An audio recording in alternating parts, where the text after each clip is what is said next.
जय माता दी भक्तों, भक्ति की राह चैनल में आप सभी का बहुत बहुत स्वागत है। माता रानी की कृपा सदैव आप सब पे बनी रहे। आइए जानते हैं सीता स्वयंवर यानी विवाह पंचमी की कथा। विवाह पंचमी की कथा के अनुसार भगवान शिव जी का धनुष बहुत ही शक्तिशाली और चमत्कारिक था।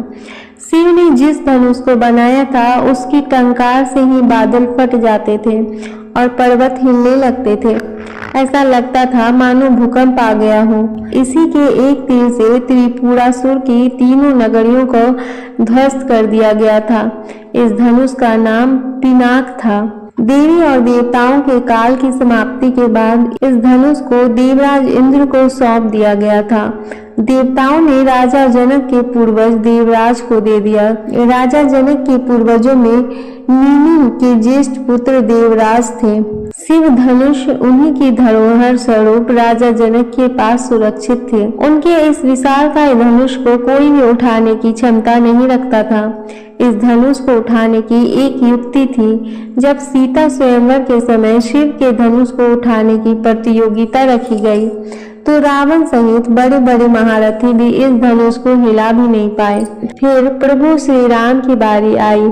श्री रामचरितमानस में एक चौपाई आती है, उठहु राम भजहु भव चापा, मेटहु तात जनक परितापा। इसका अर्थ है गुरु विश्वामित्र जनक जी को बेहद परेशान और निराश देखकर श्री राम जी से कहते हैं कि हे पुत्र श्री राम, उठो और भव सागर रूपी इस धनुष को तोड़कर जनक की पीड़ा का हरण करो। इस चौपाई में एक शब्द है भव चापा, अर्थात इस धनुष को उठाने के लिए शक्ति की नहीं बल्कि प्रेम और निरंकार की जरूरत थी। यह मायावी और दिव्य धनुष था। उसे उठाने के लिए दैवीय गुणों की जरूरत थी। कोई अहंकारी उसे नहीं उठा सकता था। जब प्रभु श्री राम की बारी आई तो वे जान गए कि यह कोई साधारण धनुष नहीं बल्कि भगवान शिव का धनुष है। इसलिए सबसे पहले उन्होंने धनुष को प्रणाम किया। फिर उन्होंने धनुष की परिक्रमा की और उसे संपूर्ण सम्मान दिया। प्रभु श्री राम की विनयशीलता और निर्मलता के समक्ष धनुष का भारीपन स्वतः ही तिरोहित हो गया और उन्होंने उस धनुष को प्रेम पूर्वक उठाया और उस पर प्रत्यंचा चढ़ाई और उसे झुकाते ही धनुष खुद ब खुद टूट गया। कहते हैं कि जिस प्रकार सीता शिव जी का ध्यान कर सहज भाव बिना बल लगाए धनुष उठा लेती थी, उसी प्रकार श्री राम ने भी धनुष को उठाने का प्रयास किया और सफल हुए।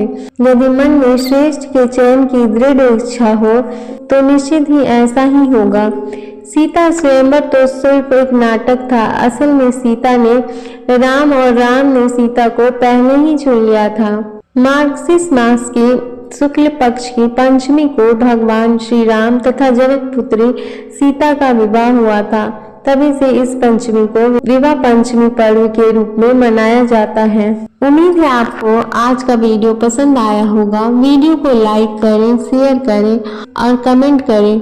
और साथ ही यदि आपने हमारे चैनल को अभी तक सब्सक्राइब नहीं किया है तो चैनल को अभी सब्सक्राइब करें और बेल आइकन प्रेस करके सारे नोटिफिकेशन ऑन कर लें। धन्यवाद।